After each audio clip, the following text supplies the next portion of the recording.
I'm glad to see. I hope that's the case with everyone here.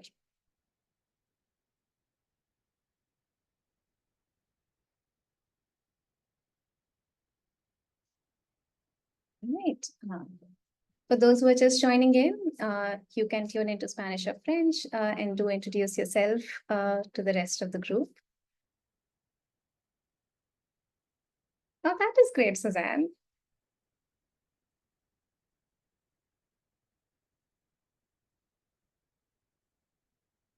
Right. I think it's time to get started. So this is a quick intro to what we will do today. Our opening remarks will be by our Head of Secretariat, Jesse, and ARA Co-Chair, Anand. Then we'll speak with Dr. Aditya on how TLS at ARA started. Then I'll share what's happening in it right now. And then we'll get some perspective of members who have participated and engaged with TLS and further discuss opportunities of what we can do moving forward. And then we'll close with what's next. Over to Jesse. Great. Thank you very much, Prerna, and welcome everyone. It's nice to see about people's nice part of the days there in the chat.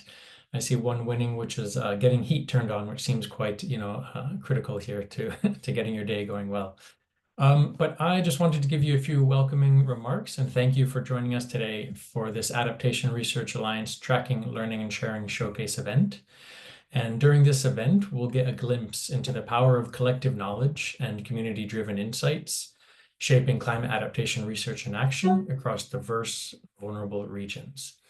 And given the ARA's over 260 members who span research, policy, and practice, from key global actors down to local grassroots organizations, the potential for generating this collective knowledge and bringing this localized learning and the solutions up to global fora, I think is really exciting and really quite a unique aspect that the ARA is positioned to deliver. But before we jump into more of that, I wanted to note that this is the second showcase event. Last week, we held 2 sessions on the ARA Grassroots Action Research Microgrants. If you missed those, the recordings will be available on the ARA website soon. I think they're on there, but if not, they'll be up there very shortly. And also, as I highlighted last week at the Microgrant Showcase event, we're really pleased to be holding online public events again. Much of the work that we have been focusing on recently has been more internal or with limited numbers, and including some in-person activities, new program development through the smallholder agriculture co-creation processes in Kenya, Nigeria, also some urban resilience co-creation pilots of the secure framework in India and South Africa. And we've been busy getting some advocacy activities on the global goal on adaptation and the new collective quantifiable goal on climate finance up and running. And as you'll hear more in a moment, the Tracking, Learning, and Sharing, or TLS activities, also had regional in-person events that were hosted in Argentina, Tanzania, and Thailand over the past 6 months or so. But back to today and the here and the now. During today's showcase events, we will hear directly from ARA members and partners who've been involved in some of these TLS activities. And we'll hear more about the transformational power of shared learning and collective adaptation efforts. So we're really thrilled to have you with us here today to explore TLS's role in amplifying local knowledge and advancing collaboration and building scalable solutions for a climate resilient future. And with that brief welcome, I would like to thank you again for your time today and to turn over to ARA Co-Chair Anand Padvardhan for some additional opening remarks. Anand, please, over to you. Thanks very much, Jesse. And again, as Prerna said, a very good morning, afternoon, or evening to everyone. It's great to be here with you all. My name is Anand Patwardhan. I'm a professor at the University of Maryland, and also it's been my privilege to be the co-chair of the ARA and work with you all in this, really exciting journey so far of the Alliance.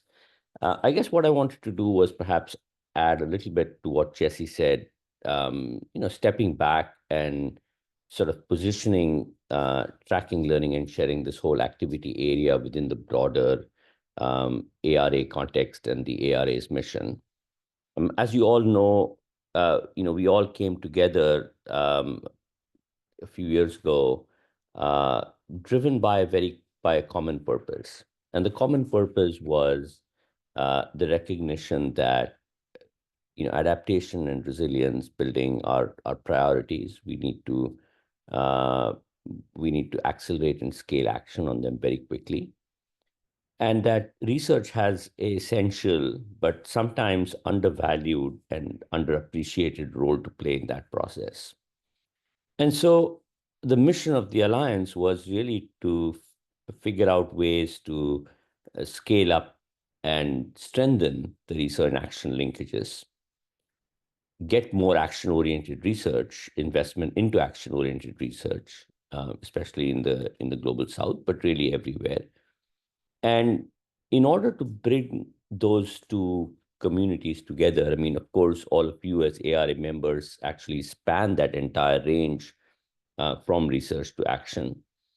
There are a number of places where there are very natural entry points, so to speak, for the research community.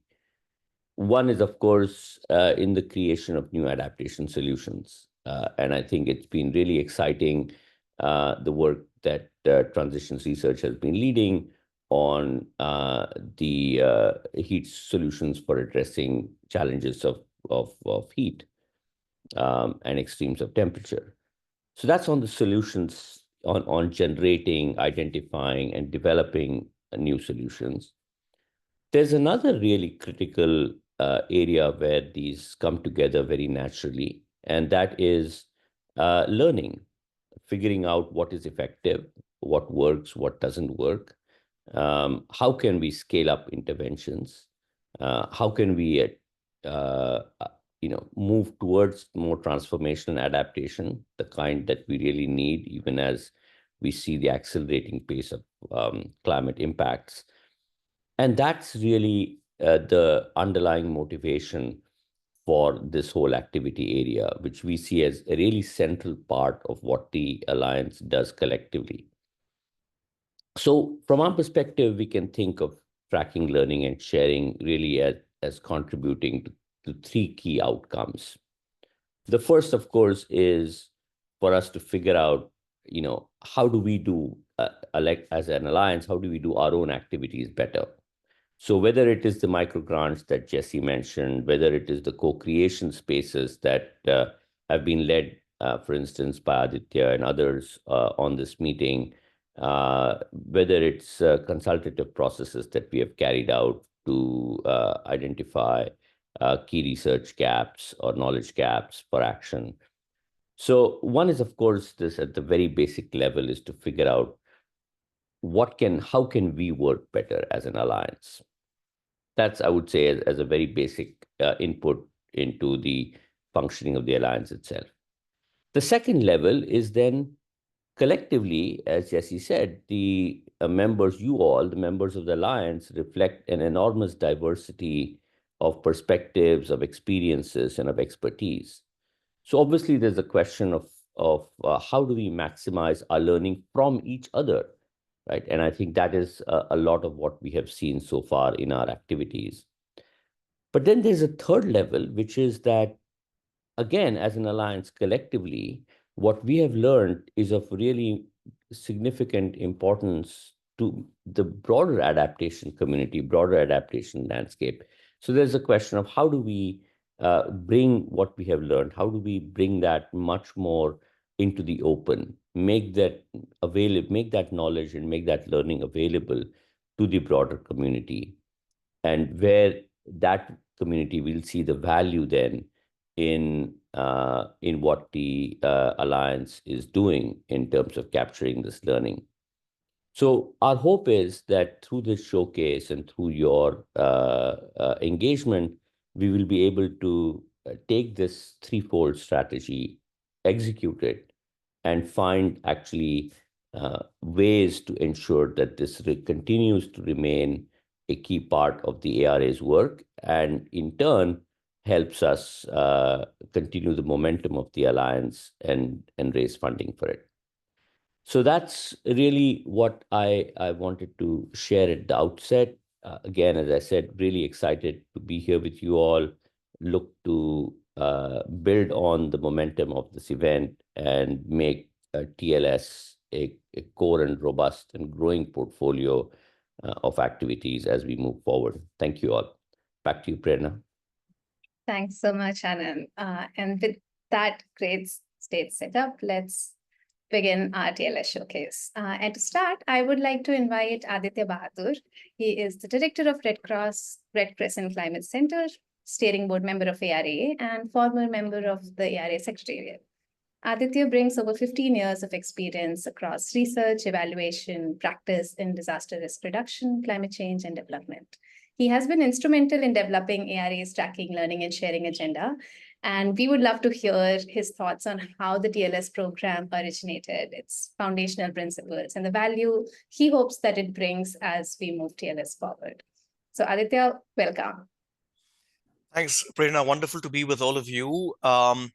And really wonderful to see so many familiar names and faces on the call. Yeah, I think as a headline, in my view, the TLS initiative really is both the secret sauce of the ARA and the super glue of the ARA. And original inspiration was threefold, I would say. One is, as a membership base was growing, it was very clear to us that first we needed to determine the degree to which we, as a voluntary coalition of actors and organizations spread across the world, what impact were we having? And so, given the voluntary nature of the association, we could not do a traditional M&E kind of initiative. It didn't make sense, right? It's not a program. And so what we decided was that a more evolved learning-oriented system of tracking two things, essentially, was important. One is the degree to which people who are signing up to the ARA were, in effect, signing up to the principles of research impact. And we wanted to determine the degree to which those principles were being realized and operationalized by our members. Otherwise, the ARA has no meaning, right? We're just signing up to something without really determining whether we are fulfilling what we had signed up to do. And the second was whether the institution of the ARA itself is realizing its own theory of change and delivering the outcomes and impacts that it intended to. And therefore, through a process of co-learning, co-creation, co-production, we decided to launch this kind of two-pronged approach around tracking. The second the second inspiration was around the learning theme. And very quickly, from the early days of the ARA, even when we just had 20 members, it became clear to us that and I was wearing two hats, right? I was a member of the Secretariat, but my institution was also a member of the ARA, that we had a lot to learn from other ARA members. We were all kind of grappling with similar questions. Some of us had answers to those questions. Some of us wanted the answers. And therefore, it was clear that one very important role that the ARA could play is making sure that there is a transmission of knowledge, insights, reflections, know-how from one ARA member to another through an effective process of learning, which goes to the essence of why we decided to build an alliance in the first place, right? This could have looked very different, but the fact that it is a coalition driven by its membership means that we have something to gain from associating with each other. And the third bit is, while of course recognizing that all of us have things to learn, we also recognize that all of us have a responsibility to share what we know with each other so that we can enhance the global ecosystem of climate adaptation and the global state of practice as a highly influential alliance spread across, I forget the number of countries, but I imagine 100 countries working on similar themes. So that's basically the inspiration. The T and the L and the S really go to the core of the original inspiration behind initiating this program. That makes sense. And from 20 to we are 260 plus as of today. So I think as ARA has evolved since then, what do you think are the core principles of TLS that we should retain as we are also evolving the TLS approach? There are a few things. One is at the top of any list of principles needs to be integrity. We have to make sure that TLS doesn't become a marketing exercise for the Adaptation Research Alliance for our own work. It loses all meaning if it's a publicity oriented thing where we're kind of capturing successes and just communicating it to the world and patting our own backs and saying what an excellent job we've done. We have to have a degree of honesty and integrity across the TLS program, because without that, there will not be any genuine cross-learning, any genuine enhancements in the way we do things. And this may sound commonsensical, but far too often, well-meaning learning initiatives very quickly convert themselves into kind of marketing and publicity exercises. And I would strongly urge the ARA to desist from that urge. Of course, along the way, we will discover all the wonderful things that all our member organizations are doing, and we as an alliance are doing, and there's no reason to be diffident about those, but it shouldn't only be a success harnessing exercise to show what a great job we're doing. And I know the temptation is also to present a good face to the donors, but increasingly in my 18th year in this profession, I'm beginning to realize that even donors are becoming skeptical of only puff pieces that that contain only positive stories, and increasingly the appetite for stories of failure, for stories of reflection, are becoming much more. So you, Prerna, have a very weighty responsibility of making sure that the ARA stays honest and the TLS has integrity. The other thing, the other core principle is that people participating in the TLS need to determine the structure, nature, and function of the TLS. In the first phase of TLS that I was privileged to be orchestrating, we identified a number of learning topics that were developed endogenously by the members themselves. This takes time. It's complex because people don't agree. This takes careful facilitation because you need to agree on topics that people want to contribute, want to talk about, but also that makes sense from the broader perspective of the ecosystem and the state of play and where we are as a global community of practice on adaptation. But I would highly urge you to invest the time and effort. Sorry, I would say continue investing the time and effort, because I know that Transitions Research has done a great job of making sure that the members are driving the TLS.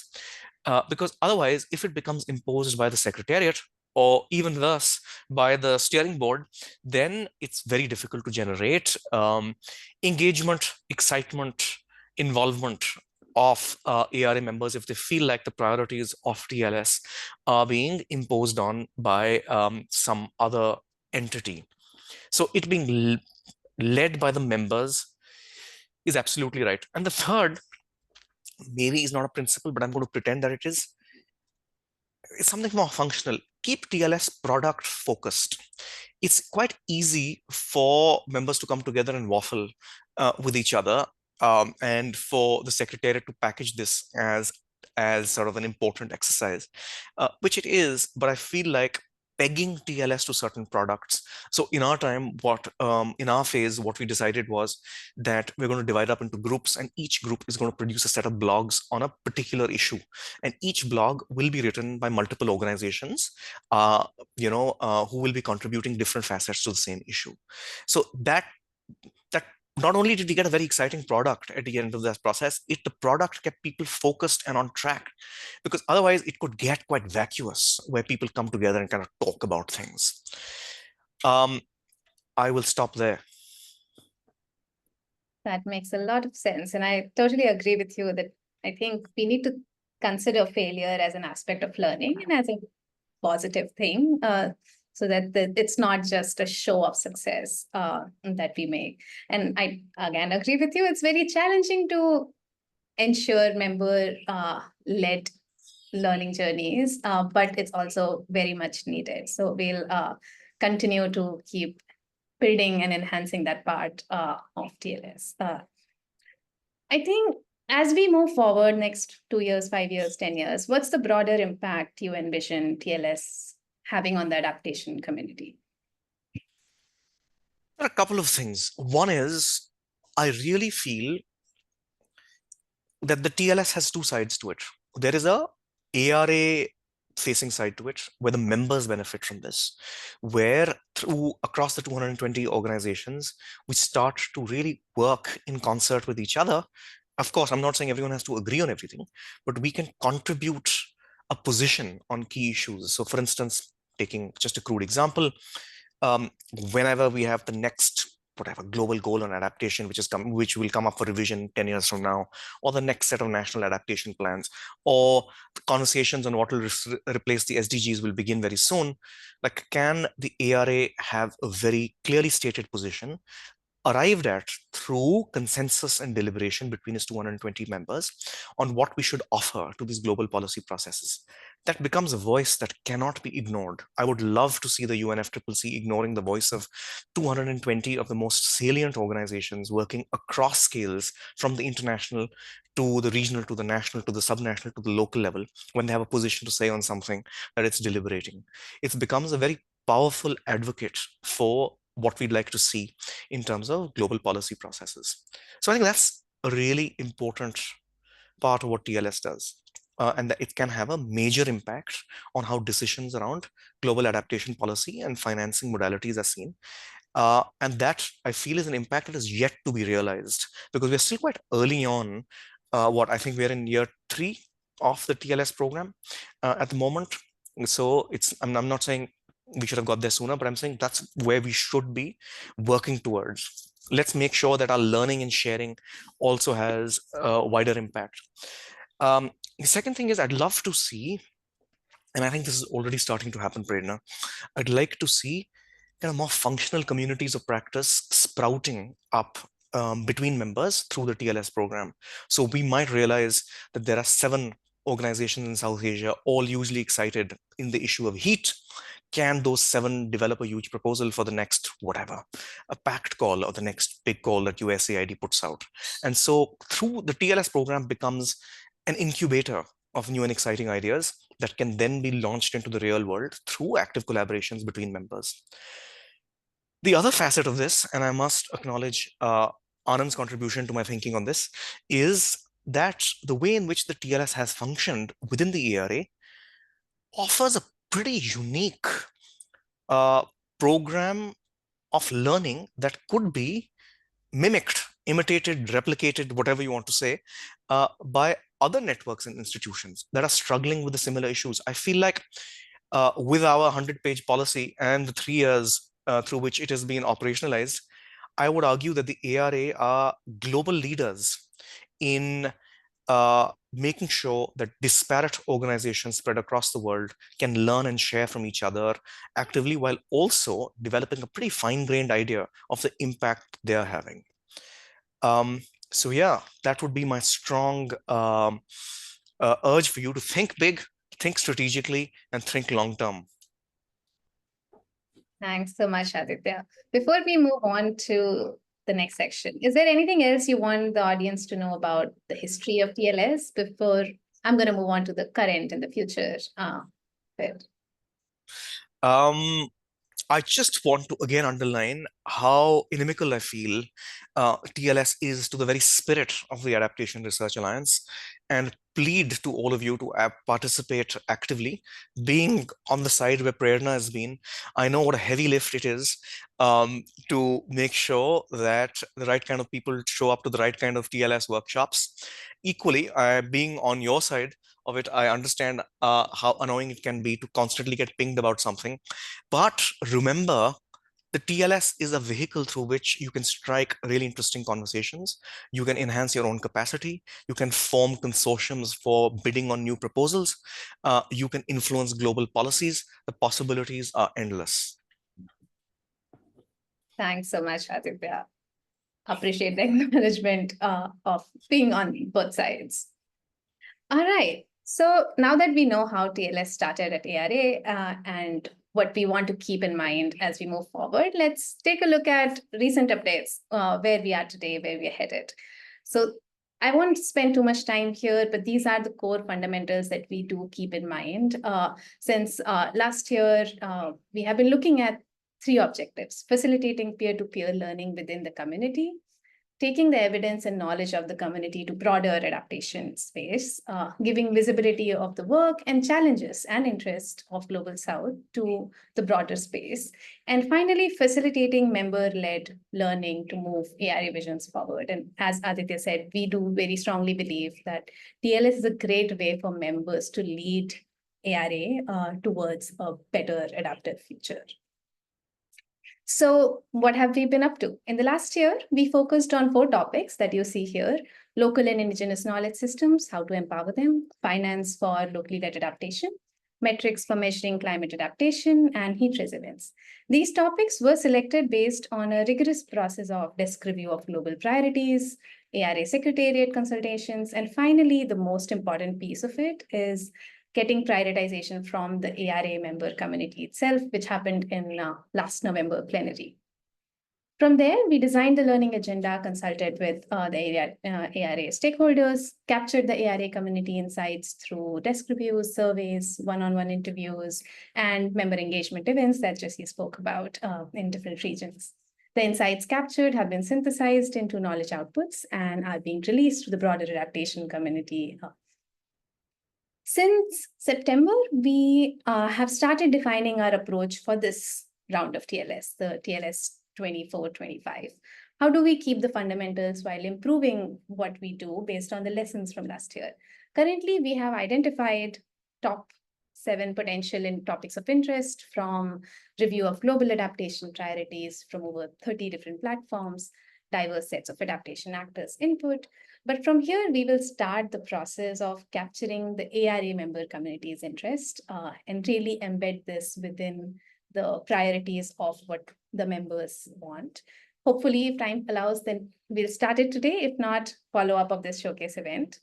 Once we have the topics, we will, as Aditya mentioned this time, we'll do a lot more collaborative method of establishing the learning agenda, the process, peer-to-peer facilitated learning and sharing engagements. And subsequently, we'll synthesize that evidence and share the knowledge, the lessons, the learnings to the broader community.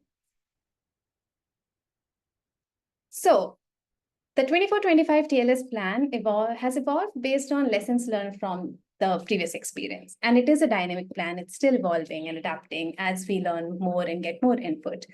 So now let's capture a broader view from direct experiences of members who were on the other side, who were participating and engaging with TLS in different capacities. I'm thrilled here to introduce our first panel discussion on member perspectives, where we'll explore how knowledge sharing through TLS is and can actively influence adaptation practices. So to kick it off, I am honored to introduce Maria del Pilar Bueno. Pilar is a senior researcher at CONICET in Argentina and wears multiple hats, just does a lot of things in global adaptation space. Her work focuses on environmental governance, resilience, and integration of science and climate policy. She brings valuable expertise in ARA as a steering board member. She also was very instrumental in leading the Latin America TLS Symposium in this July. And I invite her here to share her lessons, her insights from broadly TLS in general at ARA, and also the experience as a co-host. Pilar, welcome. Thank you very much, Prerna, and thank you for having me here today. It's always a pleasure and great opportunity and honor to have the chance to talk to one with our amazing network of the ARA and leadership of transitions research. So the next one, please. I would like to today focus on 3 main issues, let's say, or areas and questions related to those. The first one is something that probably many in the call we understand and we experience every single day, that is related to these research conditions in the Global South. Sometimes this is taken for granted. So we are not talking about this anymore because we all know about this. But I consider that it's very important that we make it more visible every time, that we don't just say that this is what it is. So the context of production and co-production conditions in the Global South, we know that they are not the same, not only in terms of resources, that is the easy thing, that is true, but in terms of how those resources really can help researchers and all the communities behind this research in order to access publications, and at the same time to give also visibility to the productions of the Global South researchers. We know how the policies in terms of publishing companies are, and this really affects the production and the access of knowledge by the Global South. And as I said, the dissemination of our own products. So this is not an isolated problem, but this is also related to other academic and socioeconomic conditions that are not the best for the Global South in terms of also funding in general, and gender gaps, and hours of care, and unpaid work, in particular of women conducting research. So we know that climate change is underpinning all these structural inequities and also vulnerabilities. So there are an overlap and mutual strengthening of all these conditions, structural conditions in our countries. In particular, in the region I'm coming from, Latin America and the Caribbean, is a region that it is double marginalized from funding cycles. That is very clear from international reports. Recent reports from OECD, UNFCCC are very clear in terms of being the third ones when accessing resources for adaptation. And this is also applicable to resources we really need for universities, centers, and co-productions. This is not an idea of really victimizing the Global South or our role. Is more an issue of understanding really the starting points and the different starting points from the different centers, universities, and producers of knowledge. This is not an issue of capabilities, but is an issue of conditions, working conditions, and how that is related to co-production and action research. Going to the next one, we really embrace together as a network the importance of really basing our work on action research, and how we can really move from this page. I don't know if we could, yeah, thank you very much. How we move from this diagnosis, from this page, to making more impactful adaptation research. So we know that action research, building alliances, and working with communities and addressing these imbalances is critical. It's not just to taking them for granted, as we said, or saying this is what it is. And addressing those through action research for us is very important in terms of developing research that, in line of poor budgets that we have, sometimes are not really focused on solving people's lives, because it's more about our own curiosity as researchers, and it's a valid point, but it's really not so valid in a context of climate change and emergency. At the same time, we really need to embrace our other practices that can really challenge our manuals for climate solutions. We will talk, and we have talked a lot about the importance of having tailored and context-oriented solutions, but then it's very usual, but that then we go with a specific project coming from the Global North and other centers saying these are the solutions that you really need to apply. Action research help us not to do that at the same time, to avoid extractive models and methods, and to be more respectful and to co-product solutions with the communities. That is what we really need. Of course, we need more, and that is times.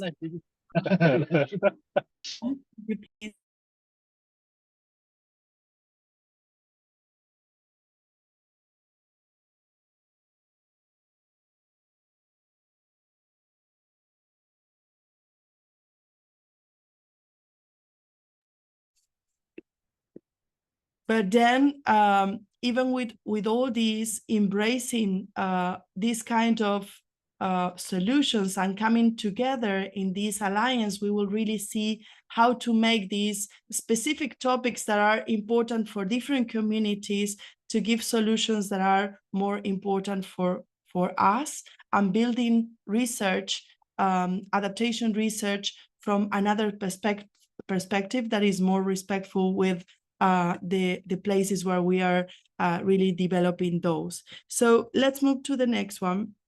And I would like to finalize giving some just some examples with respect to the work that we did together, along with all the transitions research and ARA team in Rosario.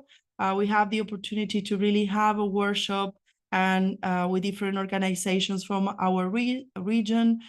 We focus in these 3 main topics on indigenous and local knowledge systems and finance, as well as metrics and HIT. Just some very quick reactions with respect to these 3, and to say that we really work a lot among ourselves, and we have a lot of conversation, discussions, and best practices with respect to how indigenous people in our context in Latin America and the Caribbean, and all the history of indigenous people in our territory, really help us to understand that we need to be more inclusive, more flexible, to really work from another perspective, and respecting their also how they have been building with local communities, local history. In Rosario, this is very sensitive issue, and also in many other places in Latin America and the Caribbean, understanding how we really need to develop and share contextual cases and studies, and develop other kind of communication systems, including indigenous people from their own point of views, is quite critical. At the same time, we also talk a lot about finance for locally led adaptation.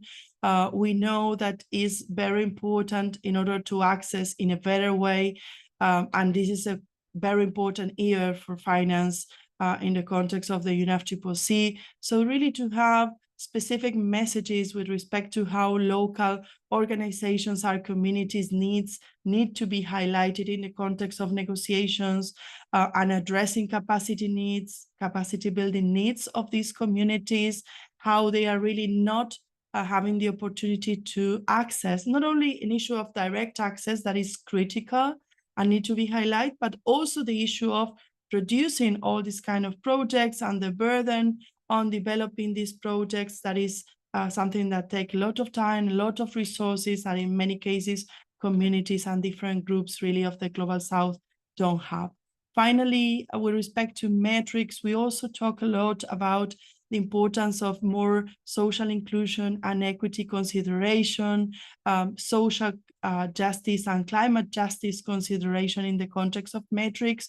We have all these beautiful discussion about a bunch of multiple indicators that really in many cases don't really represent at all what our communities are experiencing and what we really need on the ground.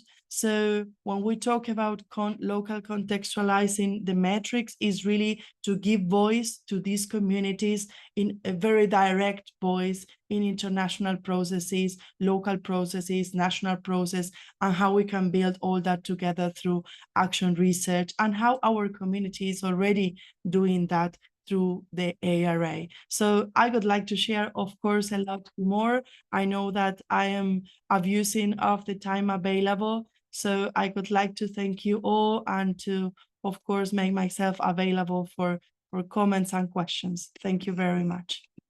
Thanks so much, Pilar. It was an absolute pleasure to work with you for the TLS Latin America Symposium. And I hope that we will work a lot more together with the ARA TLS and outside of TLS. But also thanks for setting the stage here on direct engagements, right? Now we'll hear from members who were part of it on the other end, on how TLS-driven knowledge sharing can enhance adaptation efforts across regions. In our panel, we have Mihir Bhatt, who is the director of AIDMI. Mihir has been working on extreme heat for a long time. He is currently involved in including extreme heat risks in agriculture risk reduction plans in India, building the capacity of civil society frontline workers, and in research on the demand side of cooling finance. He was an active participant of our Asia Pacific TLS Knowledge Synthesis Symposium. We also have a few other members here, I see. On a panel, we have Alberto Janowski from ARA. Apologies if I'm pronouncing it wrong. Alberto is a scientific author, speaker, and international consultant, and heads QUERA Paraguay, country's leading organization for biodiversity research and conservation. He also serves on the board of director of several international organizations and specializes in ecosystem conservation and sustainability. He was an active participant of our Latin America TLS Knowledge Exchange. Welcome, Mihir and Alberto, and I'm excited to hear your insights from the experiences of engaging with TLS and with ARA so far. And this would be a conversation, so I have a few questions for you. So let's start. My first question here is, how does knowledge sharing influences adaptation practices across different contexts? Can you share any examples of where a cross-regional or cross-disciplinary perspective reshaped your approach or understanding? And why don't we start with Mihir?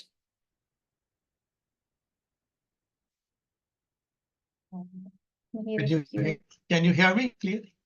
Yes, we can hear you. No, what a pleasure to be here with people I've known for a while and people I've known recently. Thank you for this opportunity. Jesse, I wanted to give example from cross-regional and cross-disciplinary things that we picked up as AIDMI from the Bangkok event that was organized by ARA under TLS. And what I picked up, which was extremely useful for our extreme heat adaptation work, was the realization that adaptation is about power. It's not about projects and delivery. That adaptation is about democracy. That came out so clearly from the participants who were talking about the struggles that they had faced. And that adaptation was about inequality when outside the project and institutional context. And that's something made us realize that what we were doing was obviously not a political work in terms of party and elections and voting, but it was political work in terms of changing the way we live together on the planet. The ARA work in Sri Lanka, for example, with the private sector made us think so. The Chiranjeev Bhattaraya's work in Nepal, Water Conservation Foundation, and with the hydrology sector experts, and the work of Cho Shui from Myanmar. That adaptation is not a technical or engineering or even participatory issue alone, but it's far more than that. And that was a very welcome input to us, where we had reached a stage to do our work on extreme heat. Further, and I'll end with that, is something Aditya mentioned, that adaptation is never in isolation of mitigation or resilience. And that something came out clearly from the discussion that we had on both days.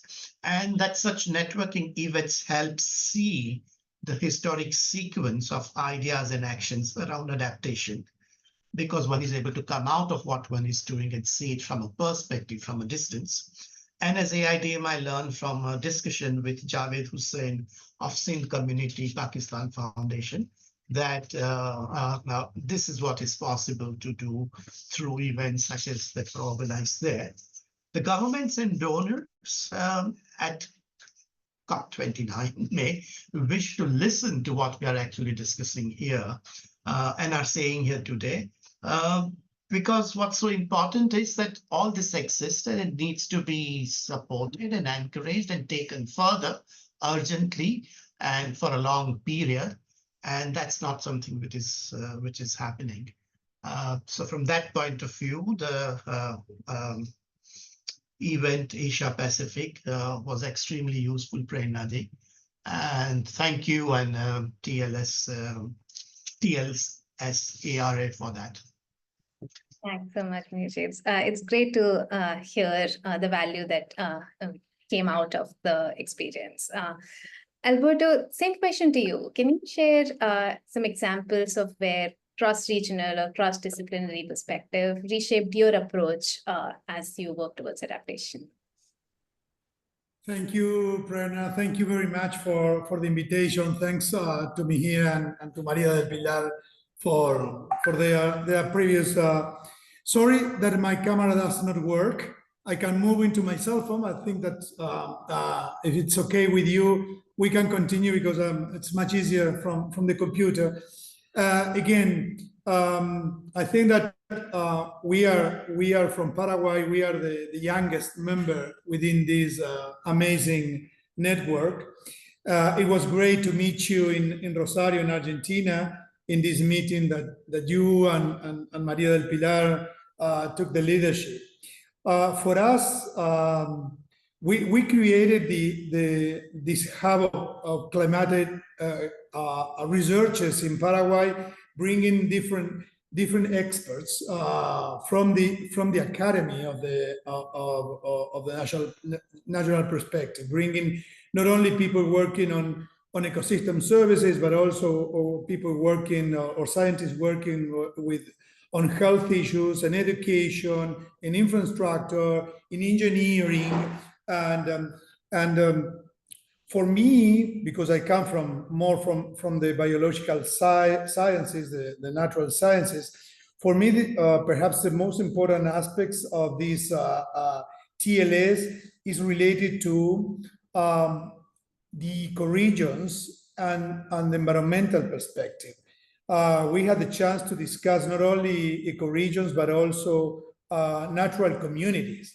And we had this great opportunity to exchange experiences on which are these solutions, on which are these actions that we have to take place to reduce vulnerabilities or to increase resilience, and how amazing are all these solutions that can be in some way adapted to different conditions. Either we were discussing opportunities in Brazil or in Chile, or in Colombia, or from Paraguay, or from Argentina. So for me, this eco-regional perspective and this ecosystem perspective is really very important.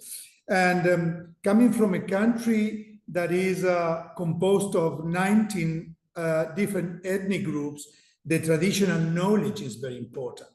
And these communities or these ethnic groups have been living in different ecoregions. We have people living in areas that are very dry, like those that are bordering with Bolivia in the northern western part of the country, which can be compared to other indigenous communities that are living very close to Iguazu Falls in a very high, humid tropical forest. So in a small country like Paraguay, we have this spectrum of going from a very dry area to a very humid area, a very flat area to a very hilly or mountainous area. So bringing all this perspective in terms of which are the solutions, which are these activities to reduce these vulnerabilities, for me, that's one of the strengths. The other aspect is that we had the opportunity not only to discuss nature-based solutions and bring the experience from this traditional knowledge in indigenous communities, but also we had the opportunity to discuss the experience gained by traditional communities. In many cases, as it happens in South America, we have communities that are European communities that came to these areas 100 or more than 100 years ago. So in some way, they are acquainted, or they have gained all this experience in terms of how to deal with the difficulties in an environment that they were not accustomed to. Perhaps people coming from Siberia, or people coming from cold areas in Canada, moving into a country that is so hot and with a very long-term summer and with very high temperatures. So with this gave us also the opportunity to discuss issues like green infrastructure, bringing more science, or discussing on which are the opportunities for our countries in terms of the bioeconomy. The other aspects is that we researchers are in contact with these local communities. So in many cases, we work with these local communities, and from the academic side, in some way, we express their needs and we express their concerns. And this is also give us a great opportunity in bringing the traditional knowledge and trying to work together with the scientific knowledge.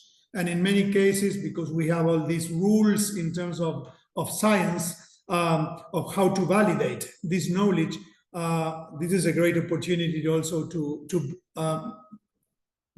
give more exposure to the traditional knowledge and bring, which are maybe some of these solutions that for the scientific world, they have not been exposed before. This is another opportunity that we have. So we, as researchers, in my case, I had a chance to share all this with my university colleagues in different aspects, not only in the area of biological sciences, but in the other areas that I'm working with in this multidisciplinary and interdisciplinary scope. Also sharing that with my colleagues in the National Science Council. And also, as you mentioned, Prerna, in terms of all the work that I'm doing with consultancies. Not only, for example, with the World Bank, but also with the Inter-American Development Bank, or with the Latin American Development Bank, the CAF. So this is another opportunity of trying to make the complementarity of the working with local people, again, not only indigenous, but also traditional community, and the involvement of governments. Not only the central government, like the Ministry of Environment in Paraguay, but also with our subnational governments. Because when we talk about the responsibility of natural resources and also taking measures to adapt and reduce vulnerabilities, at least in Paraguay, this is done at the municipal level. So that is, for me, it's very important, the work that is being done by the local governments or the subnational governments. So I will stop there. I hope that, again, thank you very much. In representation of the Hub of Climatic Science from Paraguay, this is a great opportunity, and we hope that TLS can really expand and continue working together. Thank you very much, Brina.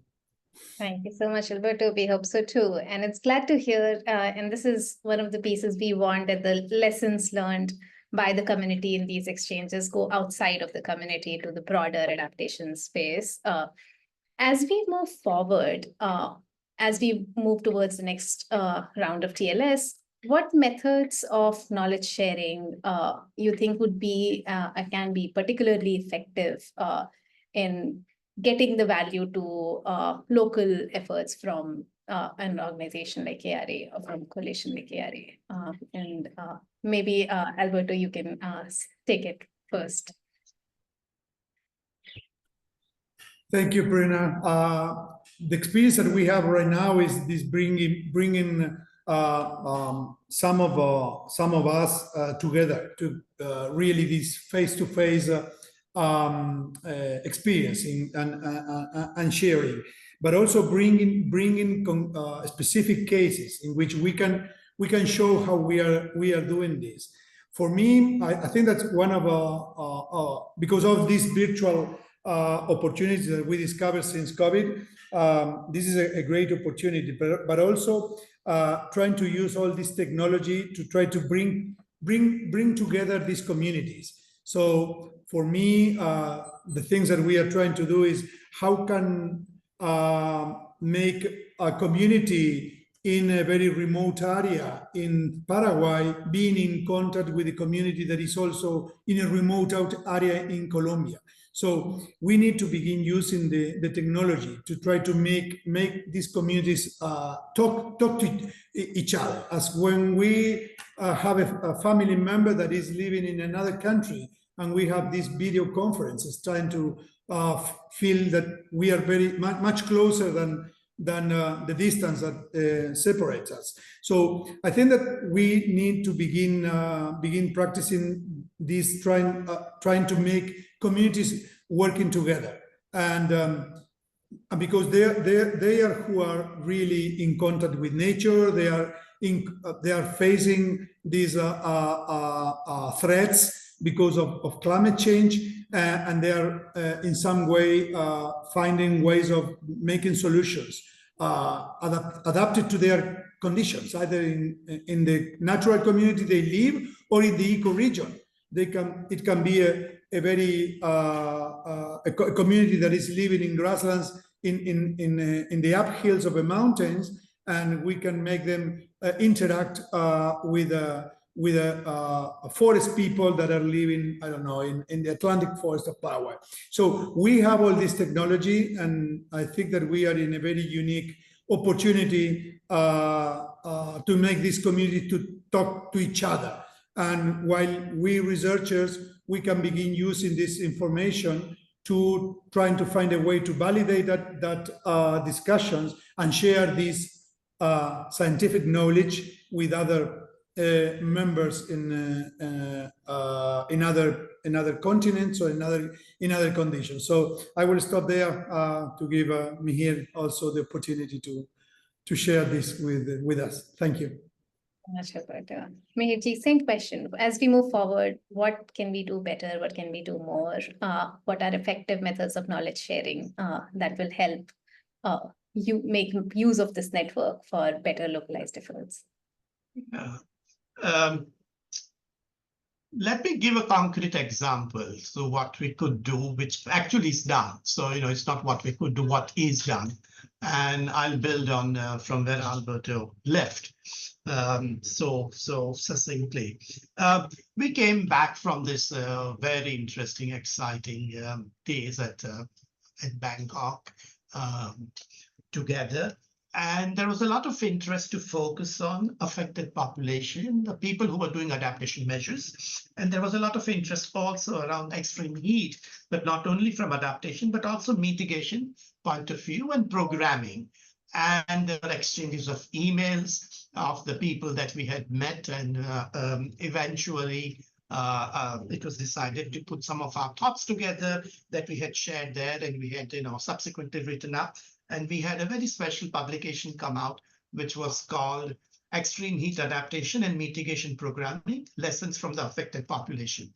And the participants at the event that was organized by ARA, they contributed to that. Some were not at the event, they also contributed to that. And it's a 20-page document. And should anybody wish to have a copy, can ask Prerna for that. But that was very exciting to put our regional perspective from South Asia, Southeast Asia together about where is it that we should be going in terms of programming. So moving from reflection to concrete action. And if anybody wants to use that to turn that into a proposal for a regional fundraising, it could be easily done. There is enough material there. However, this was not something satisfactory to all of us, as one of the things ARA does is makes you even more hungry for more ideas and more work. And so we decided to discuss this face to face, and we organized something which was a virtual roundtable called Extreme Heat Adaptation and Mitigation Programming, Lessons from the Affected Population.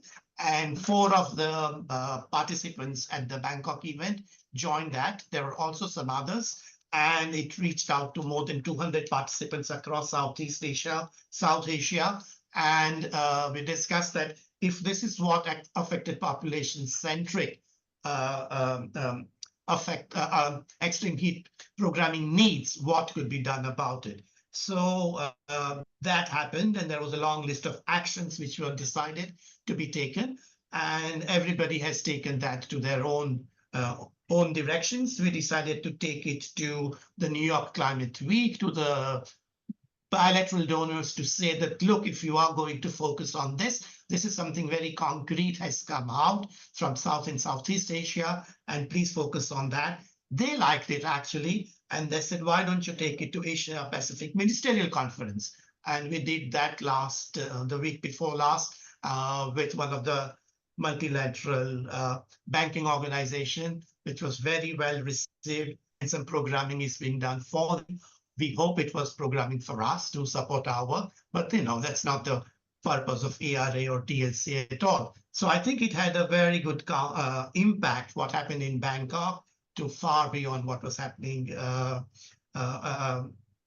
across. I think two things which came out on hindsight, and Anand Bhai was saying about some kind of reflection, and which is broad, but I think very important for us. And that was the seeing like the others, or seeing extreme heat adaptation like the others. And that's something for AIDMI was very important, to see its own adaptation measures in a much larger way, so that it was able to first present it in a publication, in a roundtable, and beyond to policy events.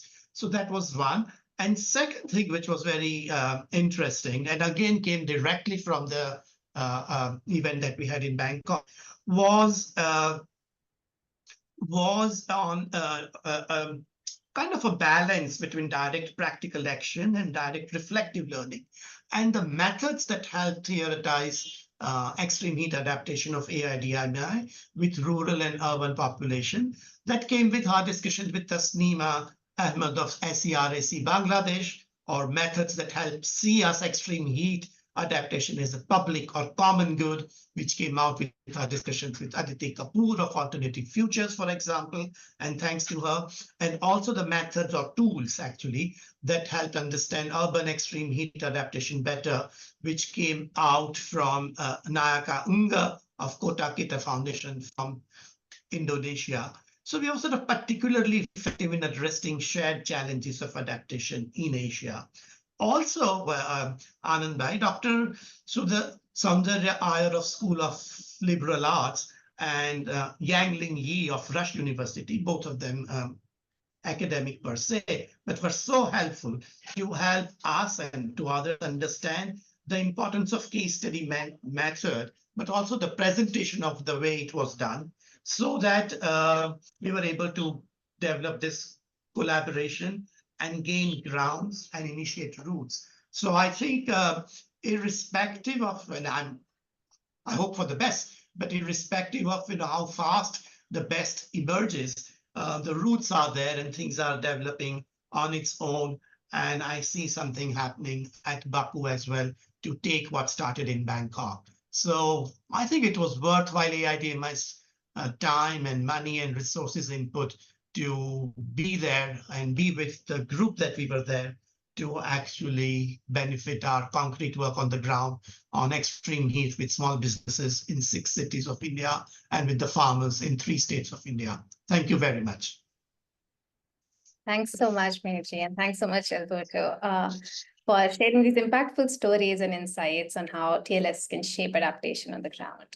Now let's shift our focus to another perspective.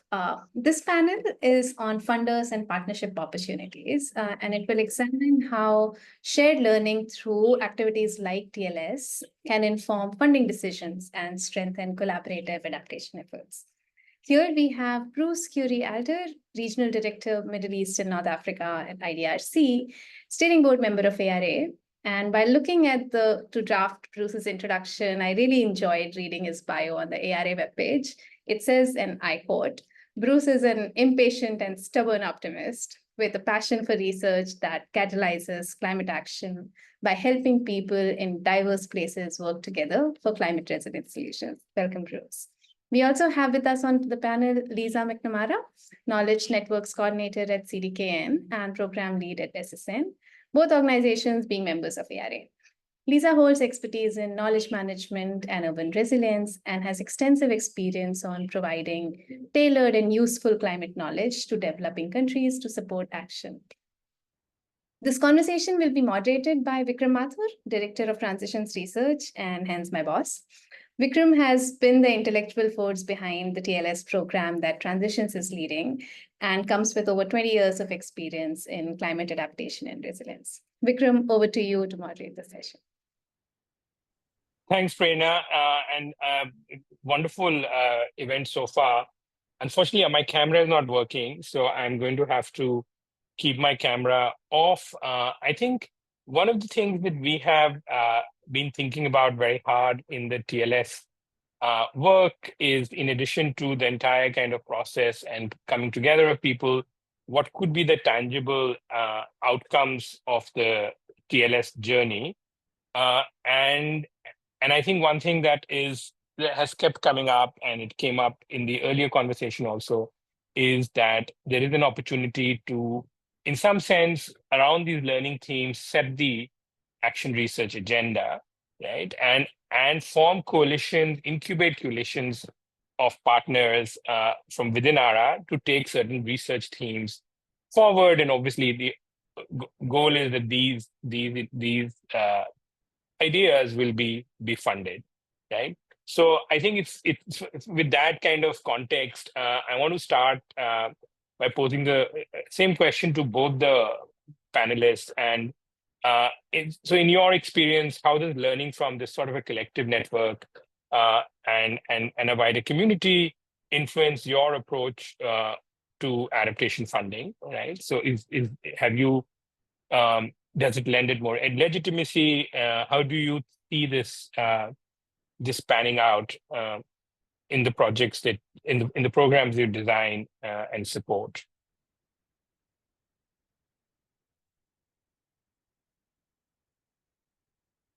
Bruce, why don't we start with you?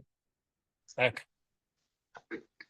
Great, thank you for the question. Just one quick clarification. My current job title is Program Leader of Climate Adaptation Resilience. I've had the opportunity for leading some of the International Development Research Center, or IDRC's climate partnerships for the past 7 years, but did previously have the role in the Middle East and North Africa. So I've been able to see it from both that regional lens and now as a sort of program design lens that you referred to Vikram.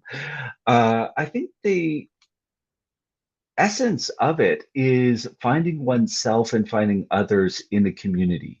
What is it that any one of us as a member, or even if we're funding as a particular role, but we've heard the richness of different functions or identities that are within the Alliance, what is it that any one of us does that's distinct? And getting beyond some of the superficial aspects of whether it's topics of interest or geographies, and really getting into the organizational DNA, if you will, the how we approach particular issues. And we've heard already eloquently where some organizations are really captured and motivated by the promise of reconciliation, working with indigenous knowledge, of being grounded in a particular context locally. Others that are really trying to influence that agenda as where does the global goal and adaptation go from here? So that sense of self-discovery, in a sense of being able to reflect back on ourselves as part of this alliance, this community, of what makes an IDRC or a CDKN unique, and where do we have common interests that we can move on, where we can find those opportunities to work with others to do more than we could on our own. So that's the sort of sense of it. It's very easy to sit down and develop a grand strategy or program design in the abstract, but coming into dialogue with the alliance, with the community, I think is absolutely vital. And obviously tracking, learning, and sharing is one aspect of that.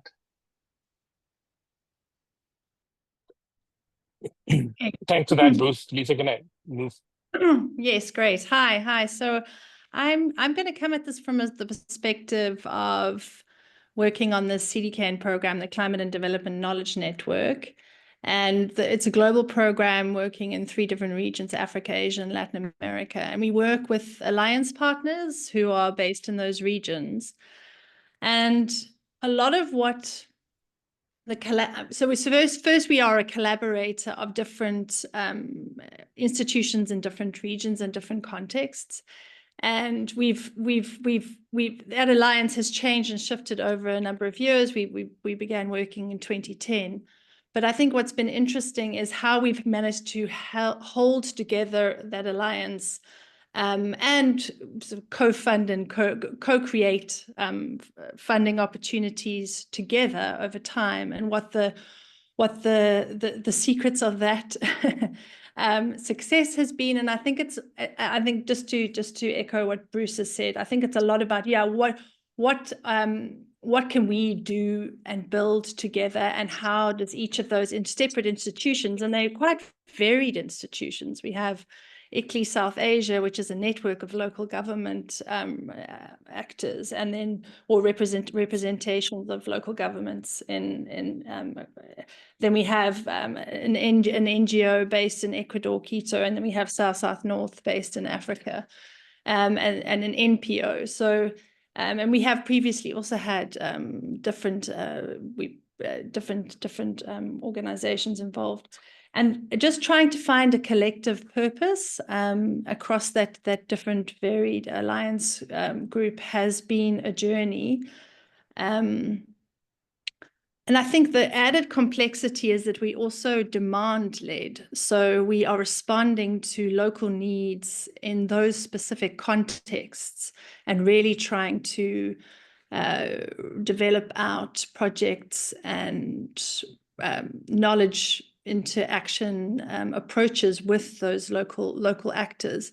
And I think that is, again, another principle of really trying to be close to the needs, and keeping yourself real about what those local needs are, because you can dream up a whole bunch of things as a set of institutions and organizations in isolation of that, and you can come up with some very, very wonderful, innovative ideas. But you have to be grounded in what's actually happening in the world, and those who are working on who are experiencing climate change firsthand. So I think trying to balance that and really being real about what those local needs, and having mechanisms. And I think this is why the ARA is really powerful, because look at this incredible group here, and how much kind of just been so in awe of how much reach and extensive networks we could all be tapping into to really understand what that local need is. Understanding that local is also very, very, very loaded term, and really nuancing that. But there is definitely power in a coalition like this. But I think what I would say is let's just be very clear about who the ultimate intended, I guess, I don't want to use the word beneficiaries, but those who really would benefit from the work that we do, and making sure that those voices are in these spaces, and sort of making sure those voices are there, keeping us real about what a funding opportunity or an investment program would look like. Yeah, thanks for that. So I think that's like a big kind of goal of the TLS program, is to put those community needs at the center and surface those both solutions and insights from the ground. Just in terms of obviously we are taking the TLS journey further, and I also see this as a service to some of our members who participate in these TLS processes, the learning journeys, and on their own time. I want to kind of understand a little bit of what kind of insights or outcomes that you feel which are coming out of these processes for tracking and evidence gathering, that can reduce uncertainty and kind of enhance funding confidence. Sorry, I'm asking a very pragmatic question, but yeah, I just think one of the main aims of one of the objectives of ARA is also to get that support for the work that the wonderful organizations are doing on the ground. So how can we do TLS tracking and evidence gathering better, so as to generate the basis for that? support. Bruce, again, I'll just pose it to both of you in the same order.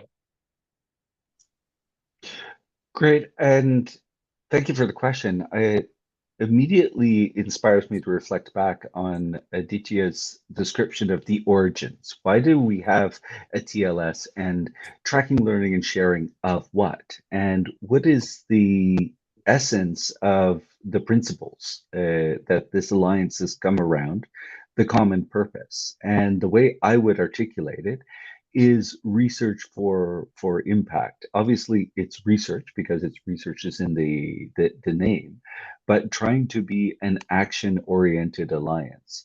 What does that look like in practice? I think this is where the promise of tracking, learning, and sharing is, of really being able to show us how does one achieve scaling or adoption of adaptation in practice? What does it actually look like? Of the variety of members, their efforts and teams working with those organizations, what types of changes are they seeking? Who needs to be reached with the findings, insights from research? What forms of evidence are credible and compelling, catalyzing action in particular contexts? So the sense of sort of confidence, if you will, isn't necessarily what's convincing to a funder, but what's convincing in those particular action contexts, what's really helping achieve adaptation, not in the abstract, as Lisa had referred to. It's easy to dream up of things, but what is the really meaningful opportunities for more adaptive futures in the particular grounded context that our membership is working in, whether it be local, regional, or towards the global.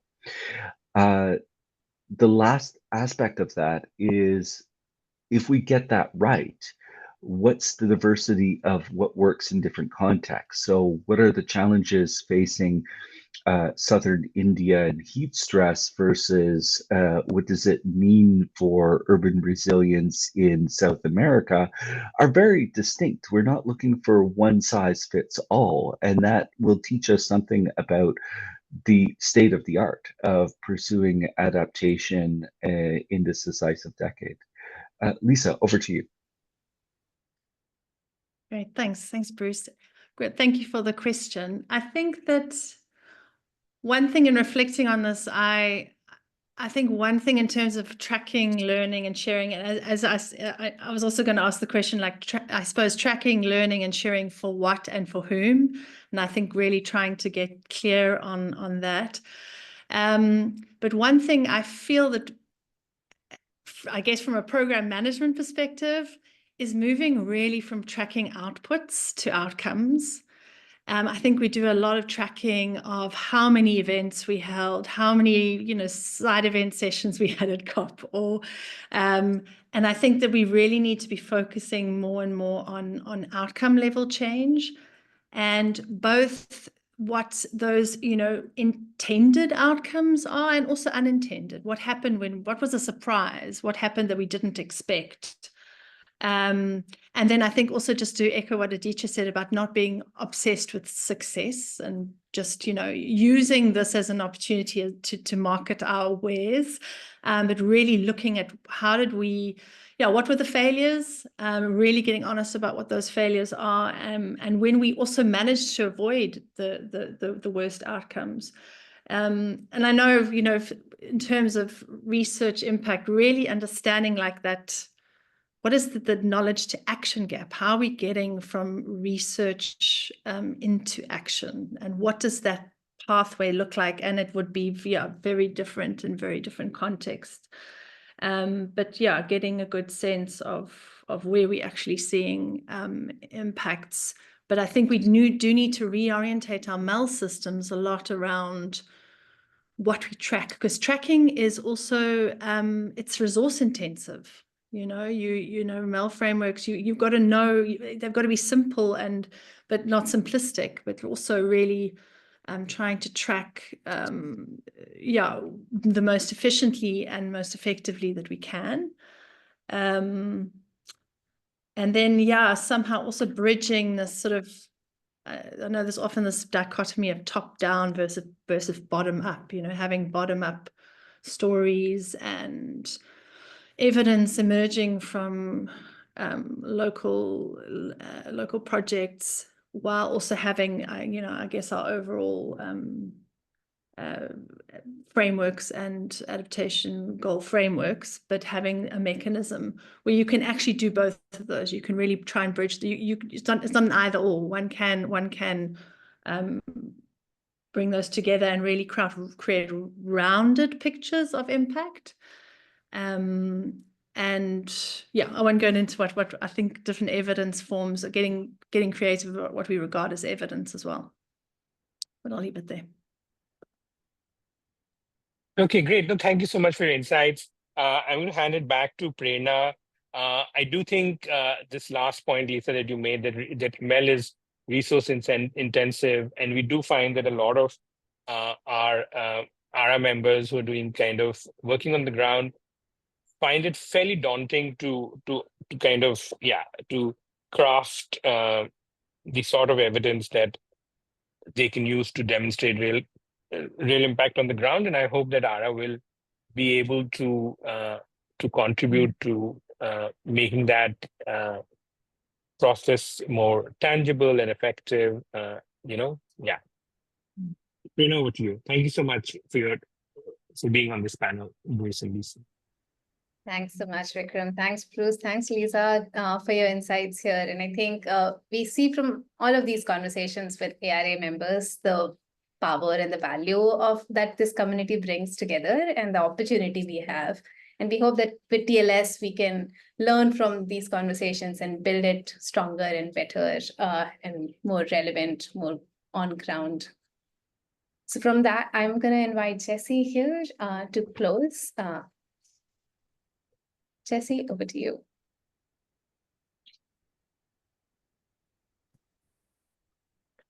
Great. Thank you very much. I was scrambling here with my notes and didn't unmute or turn my camera off.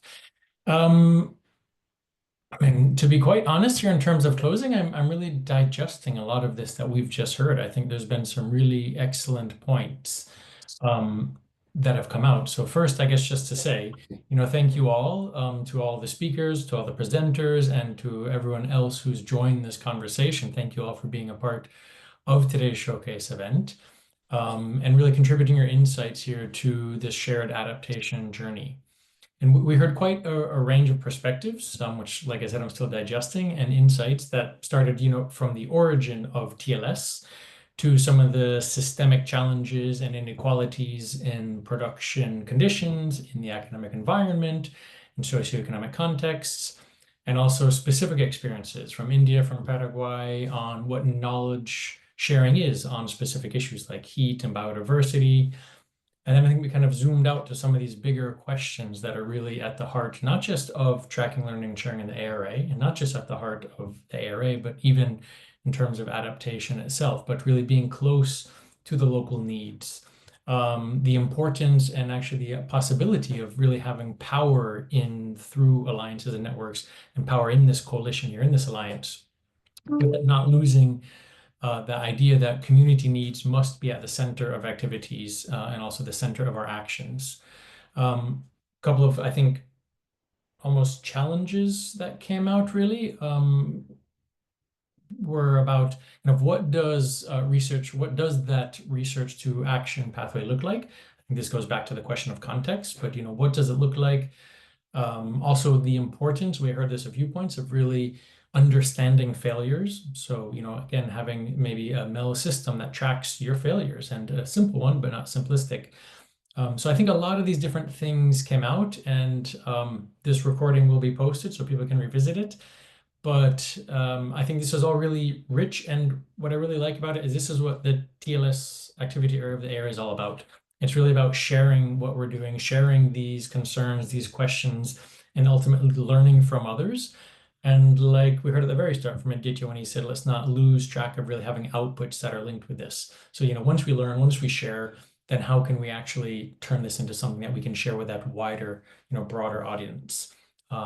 So with that said, as we look ahead, our focus really remains on expanding the reach and the impact of TLS, And this is linked to those different levels that Anand mentioned at the very start.